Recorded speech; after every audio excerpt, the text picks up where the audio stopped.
Welcome to the Leafy Podcast, helping real estate investors and entrepreneurs grow.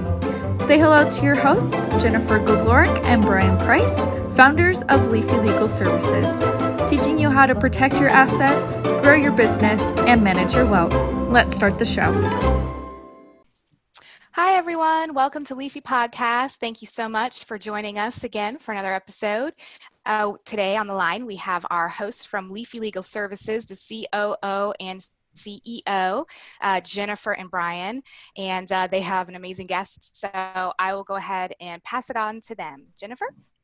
Hey guys, hey Leafy team. Today we have on someone that's going to be very interesting to all of you. He's a real estate investor, he's a coach, and he helps forward-thinking investors activate their net worth by teaching them the ancient secrets of the world's first trillionaire. He does have a book that's launching today, The Solomon Way, and his company, Boron Capital, has closed over 300 real estate transactions. So we have a lot of fun things to talk about today. So let us welcome the Solomon investor himself, Blake Templeton. Welcome to the show, Blake. Hey, Jennifer and Brian, I appreciate it very much. I'm excited to be here. Awesome. Yeah. So let's dive into this new book that you got coming out. So what is the book about, and why should everybody get it today?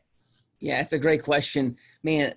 What everyone, I believe, in this season, we're post-COVID, thank goodness, but still everyone in this season, last 10, 20, 30 years, we've lost the beginning of where the root of all real solid investments came from. And that's what the book's about. The book's about getting back to actually what created the very first trillionaire. King Solomon, not only was he the first trillionaire in the Bible, but he's the first trillionaire ever recorded. And he's the first one who actually dotted the I's and crossed the T's of all the secrets and all the nuances of all the wisdom he had utilized in his investments to actually create this success that he had. Awesome. Wow, I totally want to read everything now. Right? Okay, this is great. So what are these fundamentals? We got to get into that. Yeah, seriously. Well, I think it'd be best to kind of start back with how I discovered it myself. Yeah. Okay. Back in 2006, dropped out of college without a penny to my name, knew I wanted to own my own business some way, somehow. Mm-hmm. Persuade a multimillionaire to forge the way, give me the trail already blazed, and then persuaded Wells Fargo to give me a loan to pay him to then go do this thing. I burned the bridges behind me, and in the first year, did over 6 figures, doubled the next year, I became really good at the thing, real estate investing. But what I missed was some of the nuances that King Solomon actually walked out, and what that was the wisdom of God. I was prideful. I was arrogant. I had way more money than I should have had at that age for the capacity that I had to deal with. I had more money coming in than I could actually steward well. And every one of us, it doesn't matter what your spiritual orientation is, every one of us has to be a good steward of what you're given, or as we know, as we look in the past in history, it'll be taken from you. And so God set me down, and it was just this come to Jesus, if you will. It was this moment where he just said, man, I've created you to be so good at real estate investing, to build an empire, but not for you, so that you can actually transform other people and transform their lives. And so it took me back to my basics. It took me back to the Bible. It took me back to, back in the middle of the Bible, 3,000 years ago, the story of King Solomon. And King Solomon was a little boy. He had just gained the realm and didn't know what to do. And God said, you can have one thing. What is the one thing that you want? And he asked for wisdom. It wasn't for power. It wasn't for money. It was for wisdom. And because he asked for the wisdom of God, God said, I'm going to actually give you wealth as well. And so the book actually creates this beautiful picture of what I would call the details of the wealth strategy of the world's wisest man for the 21st century, breaking it down for how do you actually take your real estate investment to another level? How do you actually build an empire and truly stand the test of time, learning from what you've just gone through in this unprecedented season. And now, I'm going to have to stop you there. This is really interesting to me because you are taking ancient wisdom and you are transferring those wisdom of Solomon based on biblical principles to help investors of today, to show that this knowledge isn't to be buried in the past as some relic, some okay boomer type of, thought process, but instead we can learn from it now. We can learn from it in this day and age, in this technology, and we can be abundant ourselves. That is actually, I think, a harder sell. And how do you think it helps that you are youthful yourself and you're saying, look, I came straight out of, a college dropout and I was doing this, and I figured out how to do this at my age right now. Do you think that's a bigger help because you're able to connect with an entire generation that feels so disconnected right now? Yeah, it's a great question. I think it just depends where everyone is specifically in their journey. We've done, in the last 14 years, we've done 300 plus transactions and not one single investor's lost money. And I can guarantee you that's not because I've got this crystal ball, but it's truly because I've surrendered under this wisdom of God. So we've got earthly wisdom, which like earthly wisdom, we still need earthly wisdom, which would be like all of our due diligence, would be all of our, economic indicators that, for instance, for our company, we have 13 different economic indicators that we like literally have a proprietary blend, and all these certain things have to function before we even go into a certain industry, into a certain market, into a certain city or state. Mm-hmm. And we become very intimately involved in how that ties to geopolitical and how that ties to national world economics. And because we're looking at how, with just earthly wisdom, how might I actually keep an investment solid? But the difference is like heavenly wisdom is like sometimes all of our proprietary due diligence that we might do on an investment to actually forge the way on a certain industry or certain niche or a huge acquisition we're doing, I might actually feel the Lord tell me it's still not a good investment. Like not now, don't do that. But everything in my leaning on my own understanding told me, yeah, it's a great investment. Do it, move, go. And then vice versa. I might have put $25,000 or $30,000 in due diligence down, and I'm seeing all my indicators, and it says, don't do it. It just don't do it. And I feel the peace of God transcend all understanding. And I really have this like authoritative position sitting what I call in heavenly places where the Lord says, no, this is good.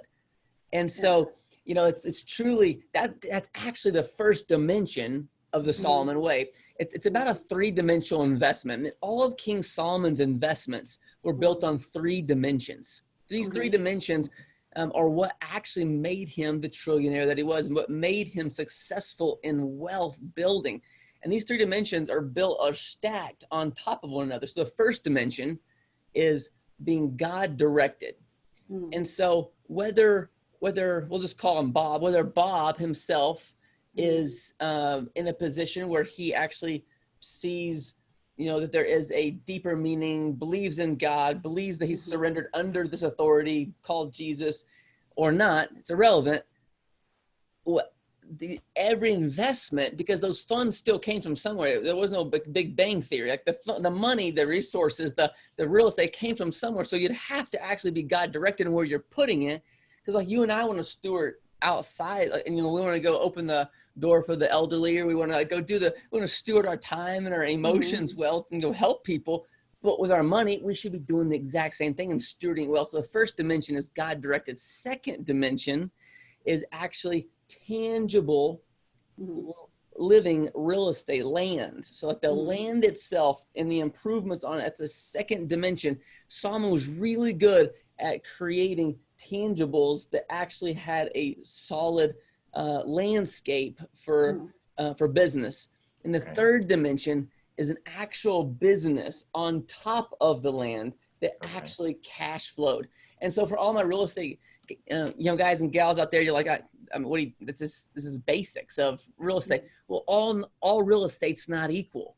And so like, for example, there's different real estate that you'd say, that does less well. That does not do as well in an economic downturn. Well, what I would do is I just go back to my common sense corner of King Solomon and the Solomon way and say, well, like for instance, the second and third dimension. So like single family is the land and the actual cash flowing thing, but it's all in one. You can't separate them. Right. So that would just be one dimension. Whereas maybe a business that you could actually, the real estate could sell for its own value and the cash flow has its own value. That would be two different dimensions.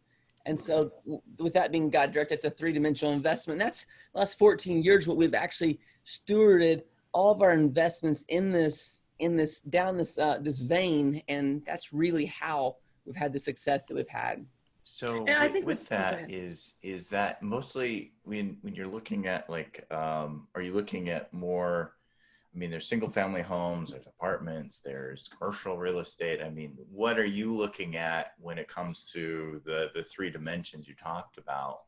What are you looking at all these areas, or are you only looking at, say, apartments and commercial or what? It's a great question, Brian. I think if I could answer it in two parts, one being going back to the very beginning, what I was saying, we've kind of lost it. Let's go back to where it's for sure not. Now, almost all real estate investors that I know, you guys probably the same, this is what you guys run across, is they all still have a 401. So they still have a 401k or IRA in the market, in the stock market. Right. And so it's like diversify. That's, they've somehow got that burned in and they go say, let's go do the thing. And they might have 50 or 100 or 500 or $1 million. And most of them on their 401, they were just putting some away every week or every 2 weeks in their paychecks. And so it's like, it's money, but it's not, but it is, but it's there and it's an investment. But the stock market's what we'd call the public market. The real terminology is it's a centralized market. So one, it's most definitely not diversified because it's actually one big bathtub. It's called a centralized market. And then two, it's not a three-dimensional investment. It's a one-dimensional investment. The emotions ride the actual value. Right now, over 50% of every stock doesn't pay a dividend, which that would be like what you might even call the cash flow. But when it started in the 1800s, every stock paid a dividend. Right. It's a paper. It's not the actual tangible real estate. So my challenge to all investors out there is like, hold the phone, call a timeout, cut the emotions. You've missed it. If you still had money in the market and you know what you know about real estate, you missed it. Like you lost because you didn't actually walk out the wisdom of King Solomon. King Solomon would have never invested into a paper object that's not correlated to the company's actual revenue.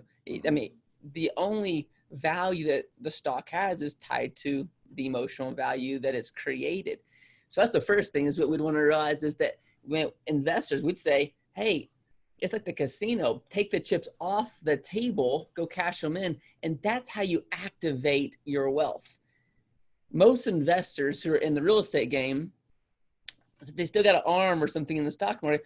Well, that's what we'd call like a net worth that's worth less. We're worthless because it's not tied to tangibles.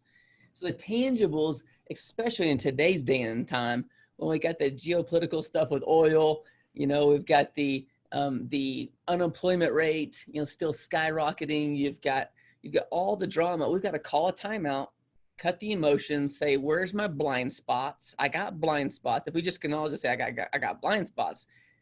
Then you realize, man, the stock market's definitely not a three-dimensional investment. And then we activate that and put that into tangible real estate.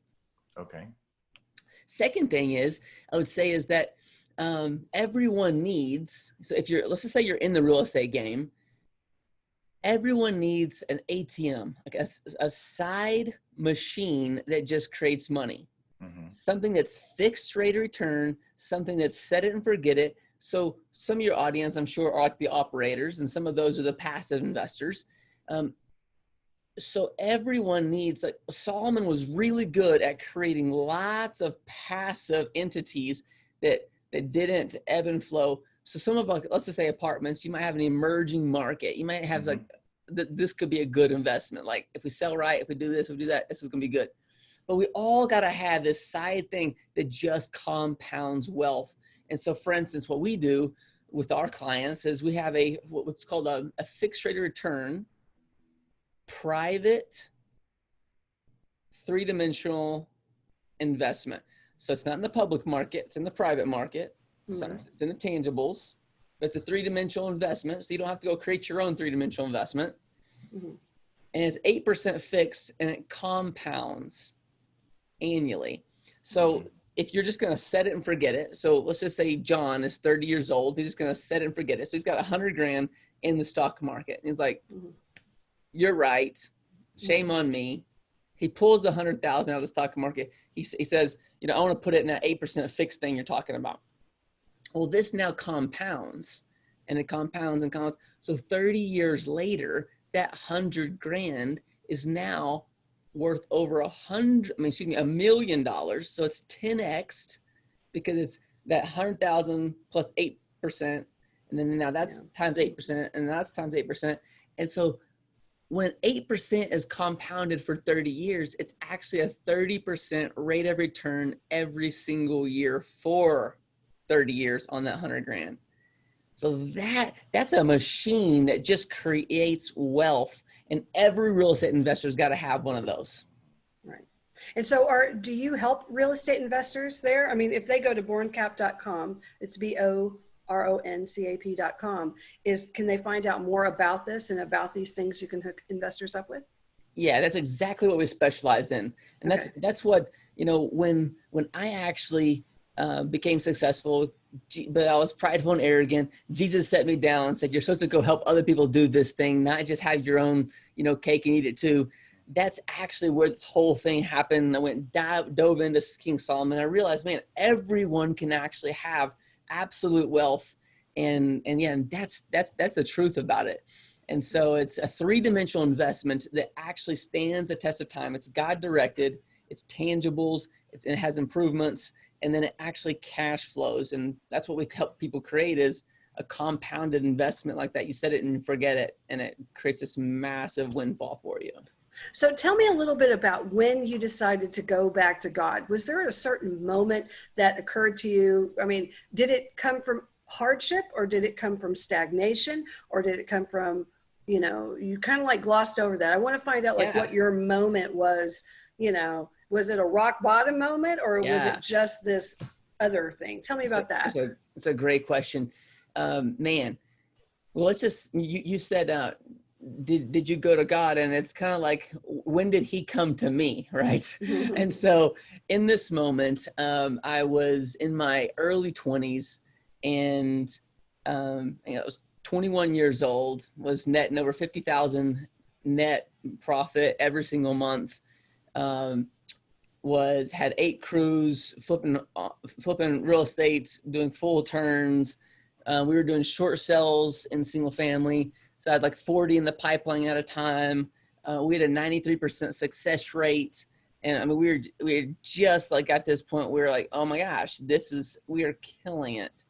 And so I had about 400,000 in net profits tied up in the short sales. Like, you know, that they were just on a spin, fixing to come out, and that money just, you know, goes in the bank. I was speaking on stages, selling a product and how to do this.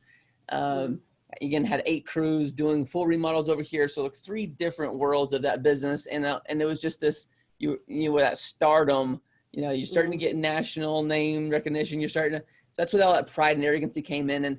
And I was current on all 8 of those properties. And out of nowhere, I get a call from the banker, and the banker says, the bank's not doing good. FDIC is fixing to come in, and we're getting rid of all investor loans. And I said, what do you mean you're getting rid of all investor loans? Like, I'm current. We're good. I'm good. You're good. We're good. Nope. You got 21 days to pay all those investor loans. These are single family homes, mind you. You got 21 days to pay these off in full, or they're all going to foreclosure. Well, the truth was, the irony in this was God had been trying to get a hold of my attention, and like I had become, the wealth had actually taken over me. And the King Solomon's wisdom was like, if it took over you, he would take it from you. And it had consumed me. And I remember I was at my friend's house. He threw this book across the pool table. He's like, hey, if you want to read this book, you can read it. And as he's throwing it, it seems like the velocity of it throwing it. I hear God saying like, it's my money. It's not your money. Like, I'm the manager. You're just, you're managing my money. I'm like, I get it. I understand, but soon. I'm not ready. And the book was called Don't Waste Your Life. It's just like this. And so you couldn't just like find another bank at that point? That's a great question. So that's what the prideful guy does. He's like, oh, I got this. Well, I'm going to call someone else. Had no credit when I first started. And, you could, breathe and you can get a loan. This is just a couple years later. I've got perfect credit. I got all the things in my favor. I got tons of money in the bank. And so I'm like, I'll just go to my bank. I go to 8 different banks. And I'm like, oh, shoot, yeah, I'll give you all brand new loans. Would love to move your money. This is amazing. And then they come across the computer, pre-foreclosure. And so they're like, oh, so literally I became truly like there was an X marked on me. And it was, but that's not your fault. You were current. Real talk. And so and the logic. How can that happen? Every single loan, every single mortgage in the fine print, they can call it due at any time if they want to. Right. Every single loan in America is like that. Even your own personal home loan is like that. So long story short, completely unfair, but the irony was I was the king of stopping foreclosures. Like I owned my territory. I wore that king crown, like with lots of, I was all that in a bag of chips. And God's like, nope, not today, my friend. And it literally in just those few hours, everything flipped. And then the entire banking world decides, you know what, we're not going to do short sales for 90 days. What? Well, that meant I had a 93% success rate. So 400 grand just sitting and waiting to come out. And all of those went to foreclosure. All of them. They closed all the files for 90 days because they were trying to regroup during, that season. This is back in the, 09, right after 08. Oh yeah. And so, I mean, it was this absolute picture that one-dimensional investments, one, weren't the way. And then 2, where my heart was, the enemy had come in and like made the wealth about me. And so literally it's like, man, I'm only managing his money. I remember the first time, Jennifer, that it came, like I had this I'm just sitting here going, I just want to go fetal for you. That is a scary, I mean, I do. Well, where's my I was literally hours before everything goes to foreclosure. And I lay prostrate on the ground before the Lord. And I'm like, you can, like the pain was so great. I'm like, you can have it all. You can have my current house that I'm living in. You can have all my real estate. You can have my business. You can have it all. I'll move back in with my parents if I have to. Like, you can have it all if I can just keep my relationship with you, and if you'll redeem my name. And literally the next day, the banker called and says, hey, we're not going to foreclose on any of the properties. You just need to pay down 2% on each property, and we'll do forbearance, and we're not going to have to do it anymore. And literally, I just paid down some money. The Lord redeemed the properties. I never went to foreclosure. And then God says, okay, we could have done so this. You're sitting there just going, I'm listening. Just tell me what to do. You got it. Because now short sales aren't happening. No more in the bank. Yeah. And so the Lord's like, now I'm going to give you a little. And you're going to have to be faithful with a little. And then I'll give you a little bit more. But you got to be faithful with that. Because you weren't faithful when I gave you abundance. And so that's what sent me down into King Solomon's road of wisdom and started looking at what did he do different? And how did he actually walk in wisdom? And so that's what transformed everything. And that's what changed the whole gears. That's what That's what made That is a me, terrifying story. yeah. That And is, because really we do have to be faithful, and it's easy. And even if you don't have lots of money, like on the flip side, let's say everything that we've been through with this coronavirus and all that, fear can take over everything. Because and you can be a person of faith. Even the most faithful can still get overwhelmed by fear and just start pushing. You become consumed by your fear to just keep on doing whatever you've got to do, and it just overtakes you. And this is a great lesson for that. I am very guilty of that. Well, I'll just work harder. I'll just work longer. It's 9-10 o'clock at night. I haven't talked to my kid. I don't know what's going on with him. My family, who knows, and in the end, is that being a good steward of all the gifts that God gave me? Probably not. I mean, there's got to be some balance. This is a great story. I think I needed to hear this story, particularly today. And now everybody else, you're hearing it on your day because you needed to hear it.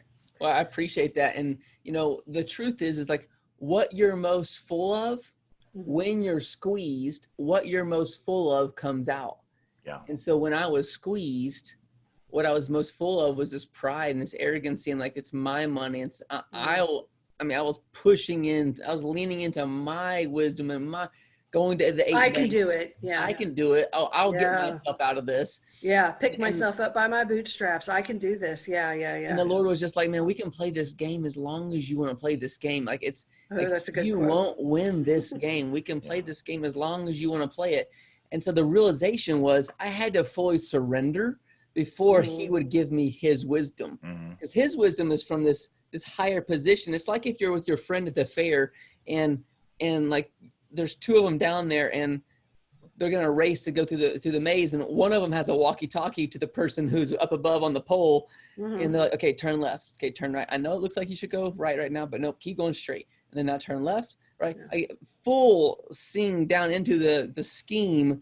Well, that's how the enemy's scheme is down here. It's like even in the unprecedented times that we've been in, like that's how you hold position. When you've got his wisdom, you make decisions not out of your own emotions, but out of his wisdom. Like you cut ties with all the earthly washing machine of emotions. And it's like, if he's okay, I'm okay. If he's okay, I'm okay. So when we're buying investments, when you're in an investment and you can't pay the mortgage, like, okay, but he knew this was going to happen. So if he's okay with the situation, then like I can be okay with the situation. Now I can like quit leaning on my own understandings. I can go like hear him. And that's the first dimension of the Solomon way, is being God directed. And so whether it's like investing your funds into an 8% fix, if you're investing with anyone, so again, like just circling back, if you had money in the market, if Solomon wouldn't put his money in the market, then it's probably not the God-directed route. So you got to activate that and take it out of the market. That's just a point blank. Cut the ties. Bob told me one time, hey, I'm going to lose 30%. I should keep it in. Like, no, Bob, it's worth less. Like you got to cut ties with it, take it out of the market, go put it into a 3-dimensional investment. So whether it's that, and you're going to go find someone like a company like ours that actually does this, and so they're the one being godly directed, or if it's in your own personal life and you're actually handling and stewarding your own investments, or you're in the middle of an investment, you've got to be godly directed. You've got to have like surrender your thoughts and your emotions, and you've got to go sit in a higher place. Like, I don't know where all your listeners are, but they're all over the U.S. We have the U.S. and Puerto Rico. Okay. Well, in Ephesians 2:6, it just says that you and I are to be sitting in Christ in the heavenly places. And that means like we're clothed in him and in his emotions and his thoughts. So it would be a shame for me to have a thought about my situation that's not in his head about my situation. It'd be a shame for me to have a thought about me, about what's going on, he doesn't have about me that's going on. So it's like we've got to have that wisdom of God, of how we handle our family, how we handle our investments, how we handle, as we're building an empire of influence. That's easier said than done. That's a lot of daily work. But I mean, it's worth it. Yeah. But that is, it's hard. It is hard because, I'm Orthodox, so I'm Orthodox Christian. So I go to a very tiny church that was, established by Tsar Nicholas, before they got murdered by by Rasputin and all that. But anyway, we always point them facing east, so that when you're looking at the altar and you're looking, at this wonderfulness, the idea is there is home. Everything that we see the rest of the time is not. This is another creation. So we have this one time a week, or how many times we will go, Orthodox we go one. So we're just facing that way to remind us of where we need to be facing. And even then when you're in there, looking at it, we chant, so you're chanting, you're singing, you're doing all this other stuff. Even then it's, did I remember to pay that bill? Or I've got to do this at work. And then it's like, like I'm supposed to be focused at this. So like, it doesn't even matter. You got the incense, you've got like everything pointing you there. And it's still hard for humans sometimes. So that's a lot easier said than done. Guys, we've been talking to Blake Templeton. It's about the end of the show. This is the Solomon Investor. His new book drops today, The Solomon Way. If you want to find out more about his investments, find out about three-dimensional investments, this 8% return he's been talking to, just go to Boron, BORON, cap.com. And of course, as always, Tammy has all the links. Everything you will need, she'll have it for you. But now it's time to make a final thought. Brian, did you have anything that you wanted to ask? Yeah. Where do we get the book? I mean, we've been talking about, we got to get the book. Where do we get it? Hey, well, first of all, it's my privilege that to actually share this. It took me a lot more time going through the fire to actually come out with the understanding. And so it's my desire to give it to you. But I want to actually give it to you for free. I want to actually ship it to you, and all I want you to do is pay shipping and handling. Like, I'll cover the cost on the front side. I'll cover everything. All I want you to do is pay shipping and handling. And my prayer for you is that that you'll apply not only the investment techniques, but disciplines bleed over into other disciplines. Like Jennifer was saying, like, apply this to your whole entire life. So what I want you to do is pull out your phone and text the word Solomon to the phone number 31996. So Solomon to 31996. That'll begin the relationship. You'll put your name and info, and then I'll send you the link, and then you can get the book shipped to your house. So again, this book will transform your entire way you think. This book will transform the way you actually think about all your investments. This book, I have atheist friends all the times who are like, man, I don't fully agree with all the stuff you believe, like, spiritually, but I invest all my money with you because just in case there is a God and there is this wisdom, I want to be protected by it. And so again, pull out your phone, text Solomon to the phone number 31996. And I want to give you the book for free. Again, all you pay is shipping and handling. It's my joy to give that to you. Awesome. Thank you so much. Well, Tammy, it's time to take us away, even though we could talk about this forever. Yeah, I say that every episode, I think, but yeah, this has been very interesting. I will have all of that information, the number to text and exactly what to text, in the show notes. And thank you again, Blake, for coming on and having such an insightful discussion with us today. And thank you, Jennifer and Brian, for hosting once again. And if you do have any questions or comments for us, please email me at tammy@leafylegalservices.com, and I'll get right back to you. And if you like what you hear and you want to download more episodes, we love comments and we love ratings. You can find us on any podcasting platform. It is at Leafy Legal. We're also there on all social media platforms if you are looking for us. So I hope everyone has a wonderful day, and thank you again. We'll see you next time. Bye-bye. Awesome. Thank you. Bless you guys. Attention real estate investors and entrepreneurs. Did you know that real estate investors are a primary target for lawsuits? According to the National Survey of the Court data, 25% of Americans risk being sued in their lifetime. However, if you are a real estate investor, you have a 95% chance of being sued in the next 20 years. Leafy Legal Services helps you protect your assets and strategically grow your business and wealth. Leafy Legal Services are experts at the Series LLC and Delaware Statutory Trust, two of the newest and most ideal legal structures for real estate investors. Leafy Legal Services have the most personalized and affordable solutions for setting up LLCs. Property owners are always at risk when it comes to their assets. Anonymity is so important. If you own just a rental house and you own your home, you have to protect yourself and your properties from any potential legal issues. Leafy Legal Services have the right solutions to make sure you are happy and feel secure. They offer cost-effective documentation that suits their clients' needs. For a free consultation and ebook, visit leafylegalservices.com. They are waiting to hear from you. leafylegalservices.com. Follow us on Facebook, Twitter, and Instagram.